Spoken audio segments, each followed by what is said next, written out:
এই বাসাইলের এক সাংবাদিক, নাম হইলো লিঙ্কন। হ্যাঁ, হুম হুম। লিঙ্কন একটা খতবশীলের নামজারি নিয়ে আসছিল খ গেজেটের চর বিশ্বনাথ মৌজায়। হ্যাঁ হ্যাঁ।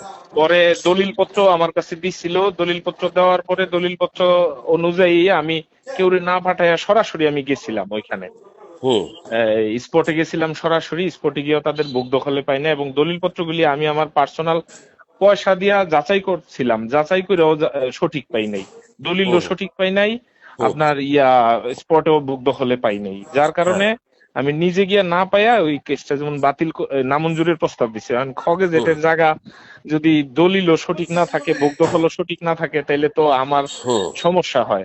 হ্যাঁ, তো অবশ্যই সমস্যা সমস্যা হবে।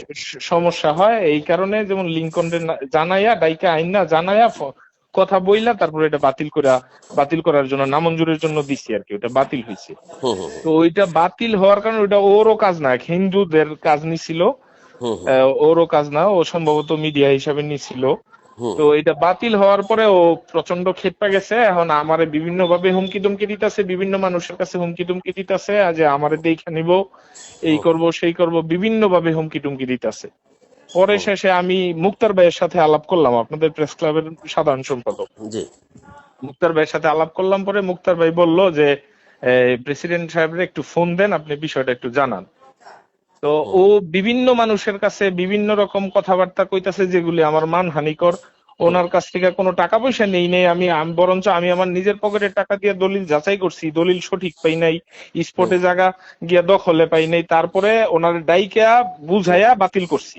হ্যাঁ। বাতিল করাতে ও আমার উপর ক্ষেপা গেছে, ক্ষেপা বিভিন্ন মানুষের কাছে বিভিন্ন ধরনের কথা বলতেছে এবং আমারে ভয়ভীতি দেখাইতেছে। 7-8 দিন প্রায় আমারে ভয়ভীতি দেখাইছে, মানুষের কাছেও দেখাইছে। আমার সামনে আইসা ইসাপুরে আসছিল, সিরাজদি খান দেখা হয়েছিল, ও চোখ মুখ গরম কইরা আমারে আঙ্গুল উঁচায় কইতাছে যে আপনার দেখা নেমু, এই করুম সেই করুম।